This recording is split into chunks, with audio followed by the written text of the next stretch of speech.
Yon, so yo, what's up mga kapakpak? Magandang hapon sa inyo. Siyempre, nandito naman tayo ang nag-iisang Buraut Line sa Puerto Princesa City, Palawan. Yuri Chris Lop TV. Siyempre, insert natin yung partner ko na si Palawan Lop. So, magpapakain muna tayo ng mga alaga natin yun, no? So, umitlog na nga na naman yung Jan Arden natin. Ito yung mga pliers. Ano? Pliers namin ni Palawan Lop. So, prepare nga tayo mga kapakpak dahil today is basketing na naman natin mga kapakpak para sa second lap. So tara, magpapatukan muna tayo ng mga alaga nating ibon. Let's G.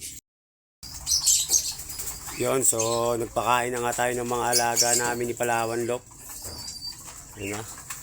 Yun o. Mga breeder natin lahat kumakain na. So may itlog na naman ng panibago yung Jan Arden. So yun, yung tinanggal na natin yung itlog na ulit nung imbrek. Nabasag. Yung isa, ayun may isa na naman oh. Yun, ewan ko kung may similya, titignan natin mamaya. So magpapakain muna tayo ng mga layers natin at saka na itong mga lovebird. Tara. So nakapagkutkot na nga tayo. So bigyan na tayo ng patuka sa mga flyers naman. Let's go. Yun, so nagbigay na nga tayo ng patuka sa mga flyers namin di Palawan Lop. Yun, so binigyan na rin natin ng pagkain yung mga lovebird, African bird. And then itong mga cocktail. Ganda oh.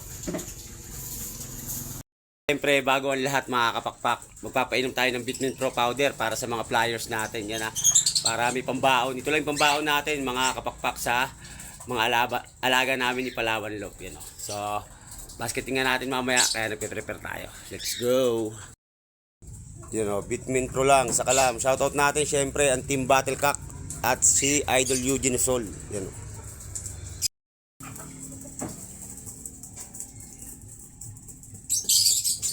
So, okay na mga kapakpak. Nakaready na nga yung mga ibon namin ni Palawan Lop. At kasama namin syempre si Justin. Kaya din. Yun o.